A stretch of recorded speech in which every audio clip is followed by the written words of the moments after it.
देवघरातील या गोष्टी पाळल्यास घरात कधीच दारिद्र्य येणार नाही. पैशाची भरभराट कायम राहील. आपण सगळे दररोज नित्य नियमाने घरात देवपूजा करत असतो, परंतु काही गोष्टी, काही चुका देखील करत असतो, ज्यामुळे आपली देवपूजा सफल होत नाही, ती देवापर्यंत पोहोचत नाही. म्हणूनच मी आज देवपूजेविषयी काही माहिती देणार आहे. 1. पूजा करत असताना आपले मुख कोणत्या दिशेला असावे? आपले मुख घरामध्ये पूजा करणाऱ्या व्यक्तींचे तोंड पश्चिम दिशेला असेल तर अत्यंत शुभ मानले जाते. यासाठी देवघराचे द्वार पूर्व दिशेला असणे आवश्यक आहे. हे शक्य नसेल तर पूजा करताना व्यक्तींचे मुख पूर्व दिशेला असल्यास शुभ फळ प्राप्त होते. 2. देवघरापर्यंत पोहोचवावा असा सूर्यप्रकाश घरामध्ये देवघर अशा ठिकाणी असावे जिथे दिवसभरातून काही काळासाठी का होईना सूर्यप्रकाश पोहोचेल आणि ज्या घरामध्ये सूर्यप्रकाश आणि ताजी हवा येत राहते त्या घरामध्ये विविध दोष आपोआप नष्ट होतात. सूर्यप्रकाशामुळे वातावरणातील नकारात्मक ऊर्जा नष्ट होते आणि सकारात्मक ऊर्जेत वाढ होते. 3. देवघरात कधीच या वस्तू घेऊन जाऊ नका. ज्या ठिकाणी तुमचे देवघर असेल त्या ठिकाणी चामड्यापासून तयार केलेल्या वस्तू, चप्पल, बूट घेऊन जाऊ नये. देवघरात मूर्तक आणि पूर्वजांचे फोटो सुद्धा लावू नयेत. पूर्वजांचे फोटो लावण्यासाठी दक्षिण दिशा योग्य आहे. देवघराच्या खोलीत पूजेशी संबंधित सामानच ठेवावे, इतर कोणत्याही गोष्टी ठेवू नयेत. 4. देवघराच्या जवळपास बाथरूम किंवा शौचालय नसावे. घरातील मंदिराच्या जवळपास बाथरूम असणे अशुभ मानले जाते, त्यामुळे अशा ठिकाणापासून देवघर दूर ठेवावे. जर एखाद्या छोट्या खोलीत देवघर असेल तर तिथे थोडी जागा एका व्यक्तीला बसता येईल एवढी रिकामी ठेवावी. 5. पूजा झाल्यानंतर संपूर्ण घरात थोडा वेळ घंटी अवश्य वाजवावी, याने घरातील नकारात्मक नष्ट होते. 6. देवपूजा कोणत्या दिशेला करावे? पूर्व दिशेला विशेष महत्त्व असून त्या दिशेला तोंड करून पूजाविधी करण्यास सांगितले आहे. म्हणूनच ते देवघर नेहमी पूर्व पश्चिम दिशेने असणे योग्य असते. 6. देवपूजा कधी करू नये? पारोशा अंगाने अंघोळ न करता व व्यसनी अवस्थेत सोयरी सुतक आल्यानंतर 10 दिवस अस्वच्छ असते. 11व्या दिवशी शुद्धी करून पूजा करता येते. सुतक असताना कर्त्याला मात्र 12व्या दिवसानंतरच पूजा करता येते. घरामध्ये देवघर असेल तर दररोज सकाळी आणि संध्याकाळी पूजा करणे आवश्यक आहे. पूजा करताना घंटी अवश्य वाजवावी. तसेच संपूर्ण घरात फिरून घंटानाद करावा.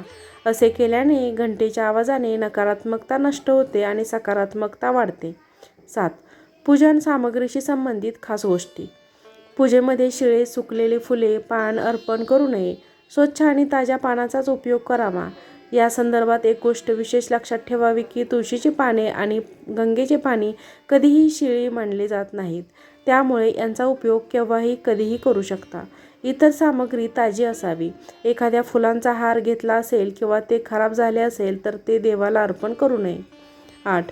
दररोज रात्री देवघरात पडदा टाकावा. दररोज रात्री झोपण्यापूर्वी देवघरावर पडदा टाकून झोपावे. ज्या प्रकारे आपल्याला झोपल्यानंतर कोणत्याही प्रकारची व्यक्ती आवडत नाही, ठीक त्याच भावनेने मंदिरातही पडदा टाकावा. 9. सर्व मुहूर्तावर करा गोमूत्राचा उपाय. वर्षभरात जेव्हाही श्रेष्ठ मुहूर्त येतात तेव्हा संपूर्ण घरामध्ये गोमूत्र शिंपडावे. गोमूत्र शिंपडल्याने पवित्रता कायम राहते आणि वातावरणात सकारात्मकता निर्माण होते.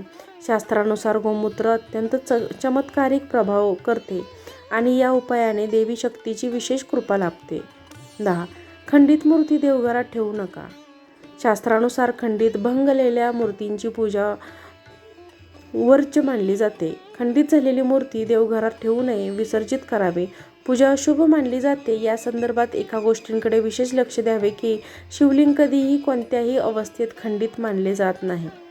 11. देवघरात कोणत्या मूर्ती ठेवाव्यात? देवघरात जास्त मोठ्या मूर्ती नसाव्यात. शास्त्रानुसार देवघरात शिवलिंग ठेवू नये.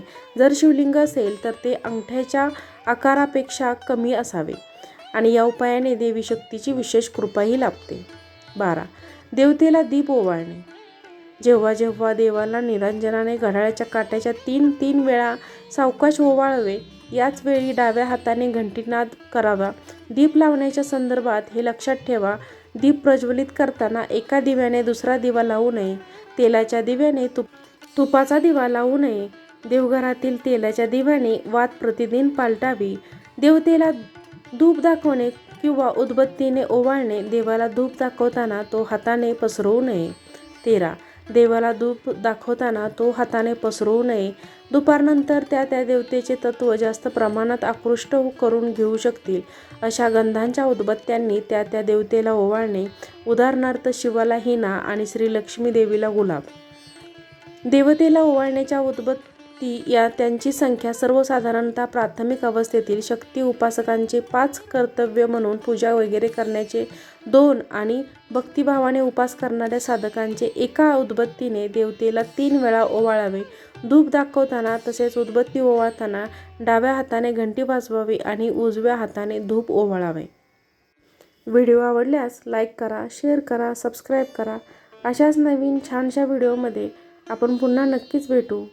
व्हिडिओ पाहिल्याबद्दल खूप खूप धन्यवाद.